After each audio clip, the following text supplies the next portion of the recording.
Hello. तो कैसे हैं आप सब। Welcome back to my channel. तो बिना किसी देरी के आते हैं सीधा स्टोरी पे। फोर्स लव का पार्ट 10। ठीक है, पिछले पार्ट से आगे देखते हैं।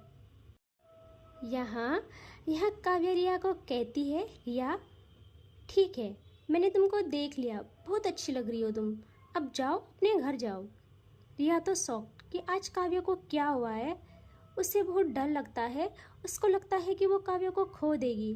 वो खुद से काव्या का फेस होल्ड करती है एंड काव्या के साथ आई कांटेक्ट करते हुए अपने होठों को काव्या के होठों पे रखती है एंड इनकी किस स्टार्ट। लेकिन आज काव्या साथ नहीं दे रही थी। लगभग 5 मिनट तक रिया काव्या को किस करती है बट स्टिल कोई रिस्पॉन्स नहीं आता। अब रिया किस नहीं रोकती, वैसे ही काव्या का हाथ पकड़ती है और अपनी वेस्ट पे रखती है एंड अच्छे से रखती है। एंड यार कोई कैसे कंट्रोल कर सकता है इस मोमेंट पे।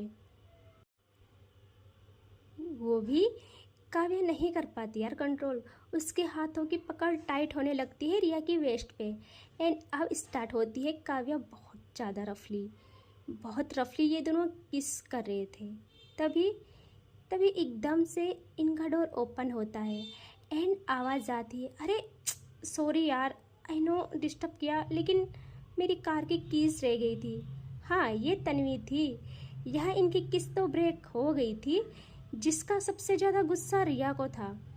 तन्वी अपनी कीज़ लेती है और कहती है, बाय, हाँ कंटिन्यू, आई एम सॉरी, और वो चली जाती है। यहाँ काव्या अब पूरी तरह बेड पर लेट जाती है, अपने दोनों हाथों को अपने सर के पीछे रख के।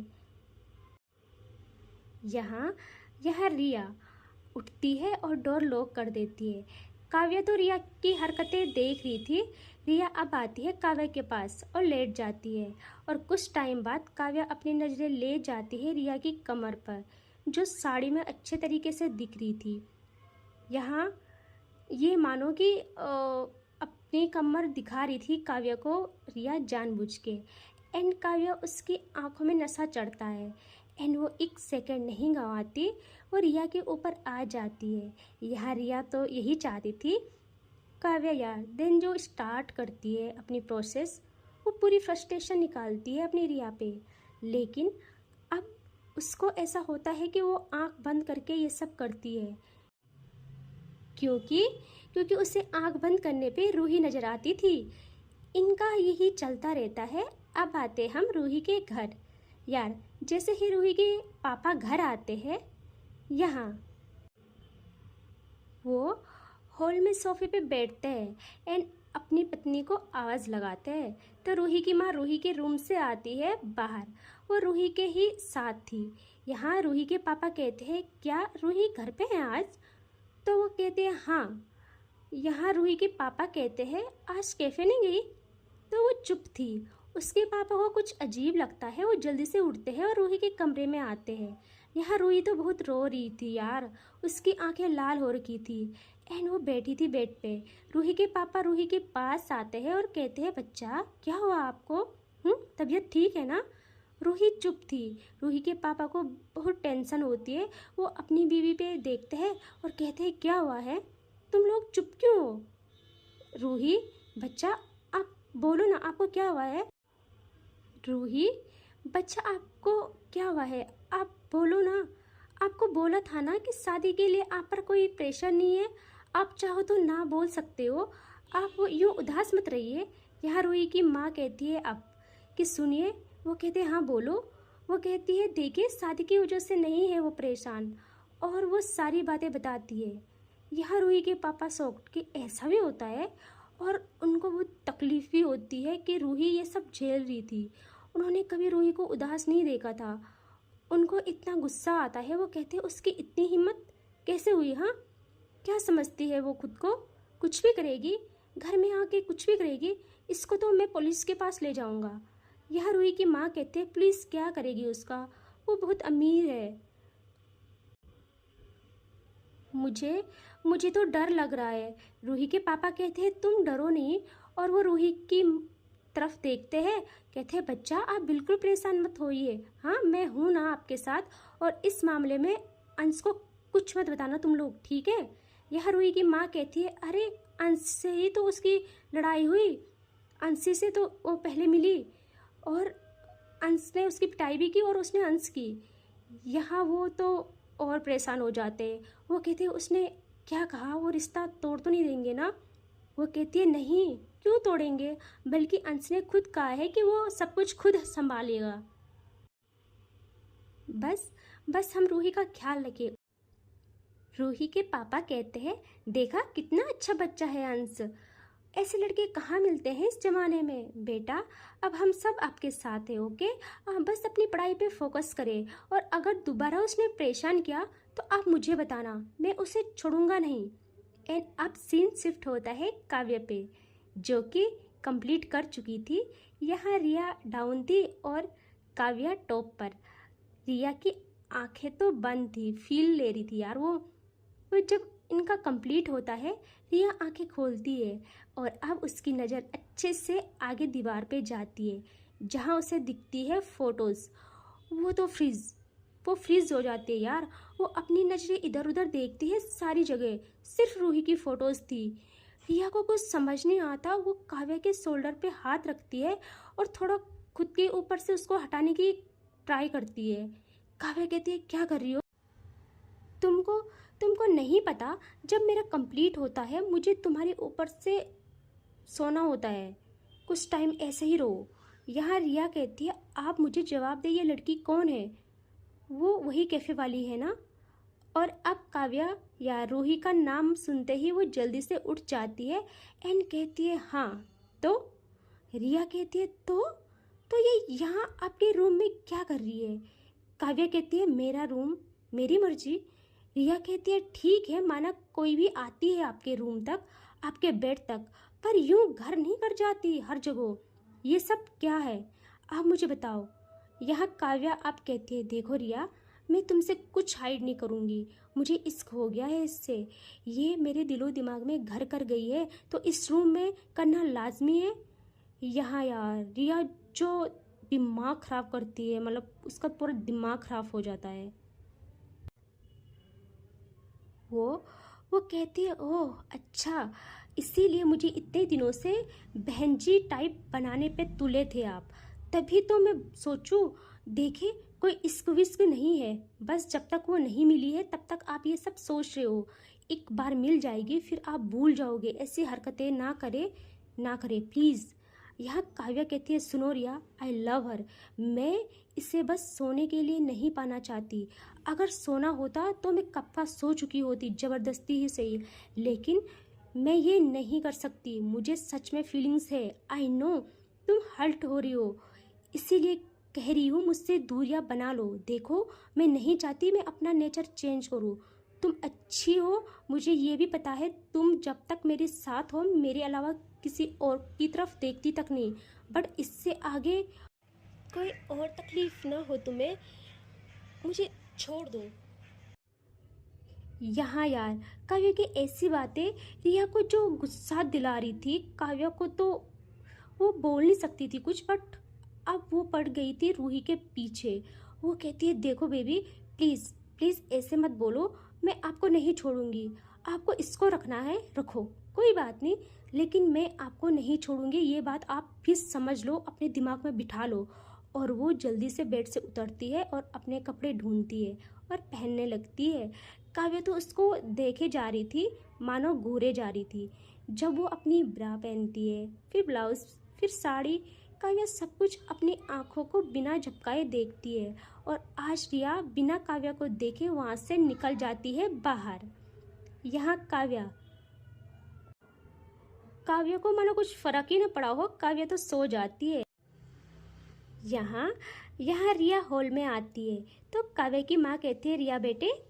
रिया देखती है और कहती है, हाँ आंटी। तो वो कहती है, आज आप इतने दिनों बाद आई हो, आज यहीं रहो, देखो मेरी बच्ची को कितनी चोट लगी है, हमको तो वो आने नहीं देती अपने पास, तुम दोस्तों के साथ ही थोड़ा दिल बहल जाएगा उसका। यहाँ रिया मन में कहती है, आपकी बेटी ने मुझे जो चोट दी है आज, उसको तो मैं नहीं भूलूंगी। यहाँ यहाँ रिया कहती है, आंटी जी अभी मैं आपकी बेटी का दिल बहला के ही आ रही हूँ, और वो वहाँ से गुस्से में चली जाती है। यहाँ काव्या की माँ कंफ्यूज कि भाई क्या बोल के गई है, अब उनको क्या पता। खैर छोड़िए, आते हैं हम रिया पे, जो कि अब अपनी कार की तरफ आती है और वो अपना हाथ बहुत तेज मारती है अपनी कार पे और कहती है उस बहन जी ने ऐसा क्या कर दिया, मैं तो उसे हल्के में ले रही थी। मैं अच्छे से जानती हूँ ऐसी लड़कियों को, अमीर घर के बच्चों को फंसाती है, लेकिन मैं काव्य को किसी का होने नहीं दूंगी, वो सिर्फ मेरी है। और वो उस गुस्से में आ जाती है अपने घर। यहाँ अब सीन शिफ्ट होता है सुबह को, जहाँ काव्य उठती है। उसकी बॉडी में बहुत पेन हो रहा था यार, कुछ लड़ाई करके और कुछ उसको रिया ने थका दिया था। यहाँ काव्य उठ के सावर लेती है और फिर तैयार होके आती है नीचे हॉल में। तभी तभी काव्य की माँ जैसे ही देखती है, उनको यकीन नहीं होता काव्य इतनी जल्दी उठी है। वो आती है काव्य के पास और कहती है बेटा मेरे बच्चा इतनी जल्दी क्यों उठे, आराम करते। चलो कोई नहीं, उठ गए तो आओ नाश्ता करो। यह काव्या अपनी माँ को हक करती है, पता नहीं आज उसे क्या होता है। काव्या की माँ बहुत प्यार से काव्या को चेयर में बिठाती है और खाना लाती है और बहुत प्यार से काव्या को खिलाते हुए कहती है क्या हुआ, हाँ देखो मुझे मेरी बच्ची ऐसे खामोश पसंद नहीं, हमको सिर्फ खुश देखना है आपको, ठीक है, हमें खुश देखना है अपने बच्चे को। आप बताओ क्यों हो इतने परेशान। यह काव्या कहती है माँ आप नहीं समझोगे। वो कहती है अरे ऐसे कैसे नहीं समझेंगे, देखो मुझे सिर्फ आपकी खुशियाँ चाहिए, सिर्फ आपकी खुशियों से मतलब है। हम अपनी बच्ची की खुशी के लिए किसी का कत्ल करने के लिए भी तैयार है। यह काव्या कहती है माँ कत्ल नहीं करना। वो कहती है तो फिर क्या करना है बोलो, अगर इसलिए परेशान हो कि कल की वजह से, तो बस बताओ किसकी इतनी हिम्मत हुई। वैसे मैं पता लगा ही लूँगी, पर अगर आप बोलोगे तो थोड़ा आसानी होगी। बच्चा बोलो जल्दी, किसकी इतनी हिम्मत हुई। यह काव्य कहती है माँ इस वजह से नहीं हूँ मैं परेशान। तो वो कहती है तो बता दो ना, बस बस देखो यूँ उदास मत रहो, हम ये बर्दाश्त नहीं कर सकते। यह काव्या कहती है माँ मुझे कुछ नहीं चाहिए। काव्या की माँ कहती है अरे कैसे कुछ नहीं चाहिए, तो ये मुंह क्यों लटका है। तो फिर थोड़ी देर बाद काव्या कहती है माँ मुझे कुछ चाहिए। काव्या की माँ कहती है अरे बस इतनी बात, तो बताइए ना क्या चाहिए। न्यू कार लॉन्च हुई है, या किसी ट्रिप पे जाना है, या कोई घर पसंद आ गया है, या कोई फार्म हाउस, जो भी चाहिए बस बोल दो, इसमें इतनी सैड साउंड करने की क्या ज़रूरत है। काव्या कहती है माँ कोई चीज़ नहीं है, और वैसे भी मुझे नहीं बताना क्योंकि उसको मुझे कोई नहीं दिला सकता, मुझे खुद ही कुछ करना पड़ेगा। यह काव्या की माँ कहती है कैसी बात कर रही हो बच्चा आप, ऐसी कोई चीज़ नहीं जो सिंगानियाज ना खरीद सके, बस बस कीमत बताओ। यह काव्या कहती है माँ वो कोई चीज़ नहीं है, वो एक लड़की है। जैसे ही काव्या की माँ ये सुनती है वो शॉक्ड। वो कहती है क्या एक लड़की दोस्त है क्या। यह काव्या कहती है माँ सुनो मेरी बात सुनो, हाँ माँ देखो आप पापा को कहो कि उसके घर जाए, मेरे लिए उसका रिश्ता मांगे। काव्या की माँ कंफ्यूज कह क्या रही है भाई, किसका रिश्ता। वो कहती है बेटा आप कह क्या रहे हो, साफ साफ बताओ। यहाँ यहाँ काव्या कहती है माँ मुझे एक लड़की से इश्क हो गया है, मुझे वो चाहिए किसी भी हाल में। काव्या की माँ सुनती है और कहती है बस इतनी सी बात, तो इसमें परेशान क्यों होना है, तुम ये मान लो कि वो लड़की तुम्हारी, बताओ कब लाना है उसे। वो कहती है माँ ऐसे ही तो नहीं लाना है, वो वो मुझसे नफ़रत करती है माँ, नफ़रत। और मैं आपको बता दूँ माँ, मैं उसको पाने के लिए अपनी जान तक दे दूँगी, आप बस पापा से बात करें। यह काव्या की माँ कहती है चुप मरे तुम्हारे दुश्मन, और बोला ना जबकि वो लड़की सिर्फ तुम्हारी है, सिर्फ तुम्हारी। ओके, चाहे वो चाहे या ना चाहे, जिस चीज़ पर मेरी बेटी की नज़र पड़ जाती है वो उसकी हो जाती है। और मैं ये वादा करती हूँ तुमसे कि वो लड़की सिर्फ तुम्हारी होगी, किसी भी हाल में, चाहे मुझे कुछ भी करना पड़ेगा, अपनी बच्ची की खुशियों को मैं लेकर रहूँगी। काव्या कहती है थैंक यू सो मच माँ, थैंक यू सो मच। और अब वो मुस्कुराती है। उसकी उसकी माँ कहती है ठीक है, अब तुम मुस्कुराओ, ठीक है, बस खुश रहो। और बहुत प्यार से, बहुत खुश होके काव्या की माँ अपनी बच्ची को अपने हाथों से खाना खिलाती है। एंड फिर पता नहीं काव्या को क्या हो जाता है, वो अपनी माँ को हक करती है और कहती है माँ मुझे जाना है, बाय। हाँ, उसकी माँ कहती है अरे रुक जा, खाना तो ख़त्म कर ले। काव्या जाते जाते चिल्ला के जाती है, कहती है माँ अब तो तेरी बहू के हाथ से ही नाश्ता करूँगी। एंड काव्या की माँ अब खुश हो जाती है काव्या को देखते हुए। काव्या की माँ कहती है जिस भी चीज़ में मेरी बच्ची की खुशी है, मैं उस खुशी को लेकर रहूँगी किसी भी हाल में। मैं अपनी बच्ची को पहली बार ऐसी उदास देखी हूँ, एंड मुझे ये सब बिल्कुल बर्दाश्त नहीं। एंड वो लड़की तो सिर्फ मेरी काव्या की है।